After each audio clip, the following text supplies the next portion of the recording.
Assalamualaikum warahmatullahi wabarakatuh. Apa kabar semuanya? Semoga kalian selalu dalam lindungan Allah Subhanahu wa taala ya, Nak. Kita bertemu lagi. Seperti biasa, sebelum kita mulai pelajaran kita hari ini, mari kita sama-sama berdoa terlebih dahulu ya. Berdoa dimulai.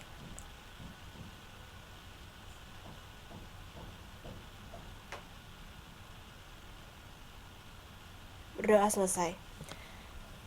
Kemarin kan kita sudah membahas mengenai apa itu karya ilmiah. Nah, sekarang Ibu akan membahas mengenai struktur karya ilmiah.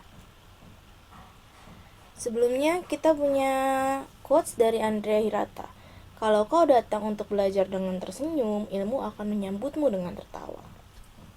Kita harus selalu memulai sesuatu dengan hati yang riang ya, Nak, supaya kita bisa mendapatkan semua pembelajaran dari apa yang kita lakukan. Nah, struktur karya ilmiah.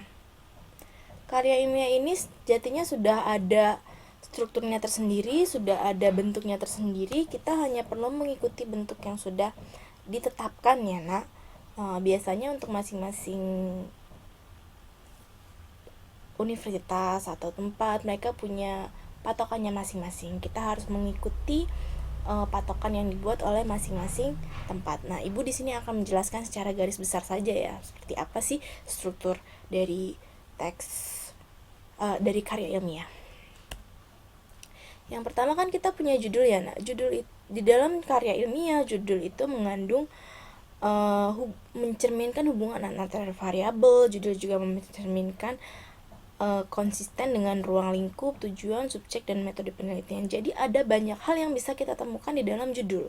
Ketika kita membaca judul sebuah penelitian, harusnya sudah ada beberapa hal yang bisa kita dapatkan secara garis besar penelitian itu tentang apa. Nah, untuk penulisan judul ada dua cara penulisan judul, yaitu membuatnya secara keseluruhan kapital semua, atau membuat yang kapital hanya bagian awal kata kecuali kata penghubung. Di sini Ibu punya contoh judul, aktivitas pergaulan dan prestasi belajar siswa, studi deskriptif tentang kecerdasan emosi dan intelektual siswa SMA Lab School UPI Bandung. Nah, ini adalah dua cara penulisan yang berbeda ya. Yang pertama adalah kamu membuat semuanya menggunakan huruf kapital, atau yang kedua membuat huruf kapitalnya hanya di awal kata.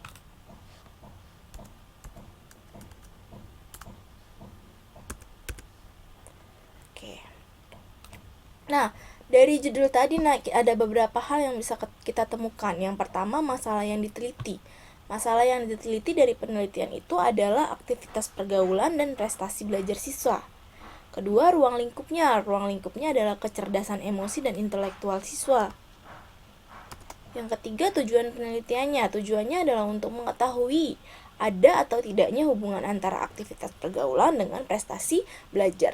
Subjek penelitiannya adalah siswa SMA Lab School UPI Bandung dan metode penelitiannya adalah deskriptif ya. Di sini bisa kita temukan ini variabelnya, ini metode penelitiannya, ini subjeknya ya. Itu semua bisa kita dapat di dalam judul. Kemudian setelah judul kita punya pendahuluan. Pada karya ilmiah formal, pendahuluan mencakup latar belakang, identifikasi masalah, pembatasan masalah, perumusan masalah, tujuan penelitian, dan manfaat penelitian. Biasanya juga dilengkapi dengan definisi operasional dan sistematika penulisan. Nah, di dalam pendahuluan itu ada latar belakang masalah, perumusan masalah, dan tujuan. Latar belakang ini adalah alasan kenapa kamu melakukan penelitian tersebut. Apa sih yang melatar belakangi kamu sampai berpikir untuk melakukan penelitian itu? Apa alasannya kamu mau melakukan penelitian itu? Kemudian perumusan masalah. Di sini berisi masalah apa sih yang kamu hadapi? Masalah apa yang akan kamu coba pecahkan di dalam penelitian ini? Kemudian tujuan. Tujuan merupakan pernyataan mengenai fokus pembahasan. Jadi tujuannya itu apa? Tujuan dari kamu melakukan penelitian itu apa? Untuk penulisan, perumusan masalah, dan tujuan, biasanya kalau perumusan masalah ini kita menulisnya menggunakan kalimat tanya. Jadi kita menggunakan kalimat tanya mempertanyakan masalah apa sih yang sedang terjadi. Nah, nanti untuk tujuannya kita hanya perlu mengubah kalimat tanya ini menjadi kalimat pernyataan. Masalahnya apa kita tuangkan dalam kalimat tanya, tujuannya adalah untuk memecahkan masalah yang ada pada perumusan masalah. Manfaat juga sama, manfaat apa sih yang akan kita temukan dari adanya penelitian ini. Setelah itu kita punya kerangka teori. Kerangka teori disebut juga kajian pustaka atau landasan teori. Nah, di dalam bagian ini kan dalam penelitian tadi kan ada variabel-variabel ya. Nah, di dalam kerangka teori ini kamu menjelaskan materi-materi terkait variabel yang ada di dalam penelitian. Misalnya kalau tentang dongeng itu apa sih? Kalau tentang cerpen itu apa sih? Kalau ini kan tadi tentang pergaulan ya. Pergaulan sama prestasi belajar, maka kamu harus menjelaskan apa itu pergaulan, apa itu prestasi belajar. Kamu menjelaskan itu di dalam kerangka teoritis. Nah, dalam kerangka teoritis juga perlu dilakukan pengkajian terhadap penelitian-penelitian yang telah dilakukan para penulis terdahulu.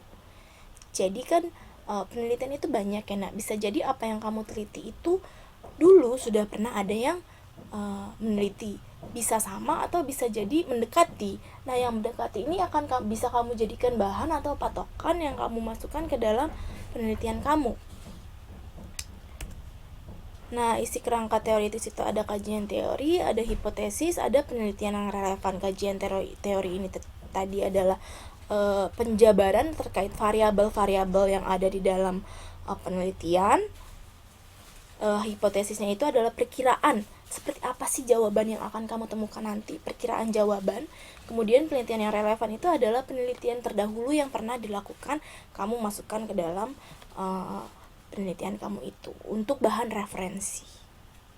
Oke, untuk sekarang sampai sini dulu. Ini tugasnya, silakan dikerjakan dan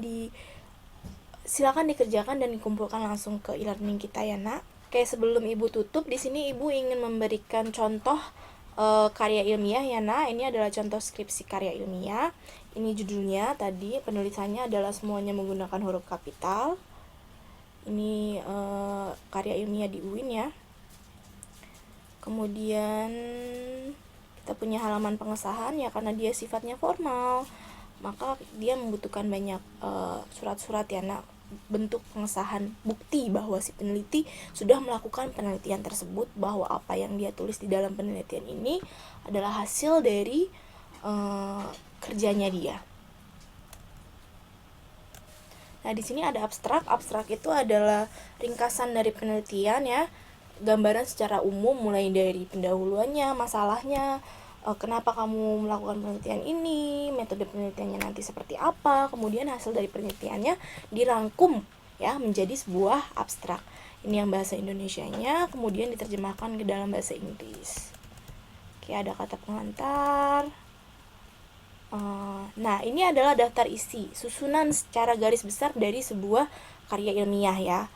Mulai dari halaman judul, lembar pengesahan tadi, abstrak, kata pengantar, kemudian pendahuluan. Ya, pendahuluan isinya ada latar belakang, identifikasi masalah, pembatasan, perumusan, dan lain sebagainya ya, terkait bagaimana sebuah penelitian nanti akan dilaksanakan. Kemudian kajian teoritis yang tadi ya, pengertian dari variabel yang ada di dalam judul, metodenya, pembelajaran sastra, kemudian ada penelitian yang relevan, yaitu penelitian sebelumnya yang sudah pernah dilakukan, yang mendekati penelitian yang dilakukan si peneliti sekarang. Kemudian analisis dan pembahasan, simpulan dan saran, kemudian daftar pustaka. Ya, ini adalah secara garis besar susunan dari sebuah karya ilmiah. Oke, nah sampai sini dulu pertemuan kita kali ini. Terima kasih sudah mendengarkan. Semoga apa yang Ibu sampaikan menjadi berkah untuk kita semua ya. Ibu tutup pertemuan kita kali ini. Wassalamualaikum warahmatullahi wabarakatuh.